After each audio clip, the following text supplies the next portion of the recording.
పొదలు కనిపించాలి, కొలను కనిపించాలి. ఆ దృశ్యాన్ని మీరు చూడాలి. ఫస్ట్లో చెప్పాను కదా, నేను మొదట ప్రారంభించింది వర్తమాన కాలం. అలా ఆలోచించాడు. అప్పుడు ఆయనకి ఆ విద్య తెలుసు కాబట్టి, కళ్ళకి గంతలు కట్టుకుని అయినా బాణాలు విసరగలడు కాబట్టి ఆయన కళ్ళు మూసుకొని ఉన్నాడు. ఈలోగా ఆ నీళ్ళల్లో శబ్దం వచ్చింది. నీళ్ళల్లో శబ్దం రాగానే ఆయన అనుకున్నాడు, ఏదో ఒక ఏనుగు వచ్చింది లేదా ఏదో ఒక జింక వచ్చింది. ఆ శబ్దం వచ్చినటువంటి ఆ వైపుకి తన బాణాన్ని వదిలాడు. బాణం ఎప్పుడైతే వదిలాడో అక్కడి నుంచి అమ్మా అనే కేక వచ్చింది. మనిషి అరిచాడు, అమ్మా అని అరిచాడు. భయపడిపోయాడు దశరథ మహారాజు. అరే, నేనేదో జంతువు అనుకున్నా, కాదు, అక్కడ ఎవరో మనిషి ఉన్నాడు అని పరిగెత్తుకు పోయి చూశాడు.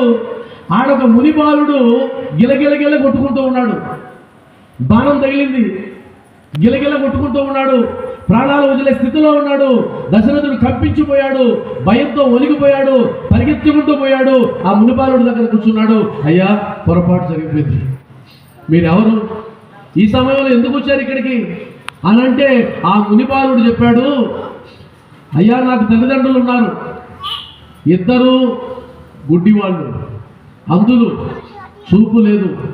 వాళ్ళని నేను సేవించుకుంటూ ఈ అరణ్యంలో ఉన్నాను. వాళ్ళకి దప్పిక వేస్తుంటే నీళ్లు తెమ్మన్నారు. నీళ్లు తేవడానికి కడగెత్తుకొని వచ్చాను. ఆ నీళ్లు ముంచుతూ ఉంటే మీరు బాణం వదిలారు, తప్పు చేశారు మహారాజా.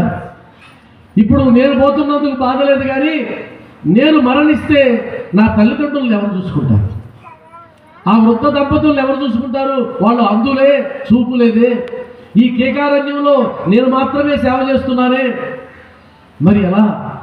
నువ్వు చేసినటువంటి ఈ చర్య వల్ల నా తల్లిదండ్రులు బాధపడుతున్నారు, నేను దేహాన్ని విడిచిపెట్టడానికి బాధపడటం లేదు అని అన్నాడు.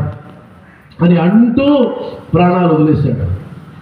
ఎక్కడ ఉంటారో చెప్పాడు తల్లిదండ్రులు. భయపడుతూ వెళ్ళాడు.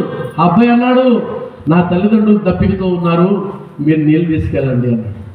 మా నాన్న చాలా తపశ్శాలి, మీరు వెళ్ళి మీకై మీరు తప్పు నొప్పుకుంటే బతికిపోతారు, లేదంటే ఆయన తపశ్శక్తి ముందు మీరు మసిగిపోతారు అన్నాడు. భయపడుతూ వెళ్ళాడు దశరథుడు. దశరథుడు వెళ్ళి ఆ లోపలికి వెళ్ళగానే అలికిడి వచ్చింది. ఆ వృద్ధ దంపతులు అన్నారు, నాయనా వచ్చావా, నీళ్లు తీసుకురారా, దాహం వేస్తుంది. ఇంతసేపు ఏమైంది, ఎందుకు నాయన ఆలస్యమైంది? నువ్వు ఎప్పుడు త్వరగా వచ్చేస్తావు కదా, ఎందుకు ఆలస్యమైంది?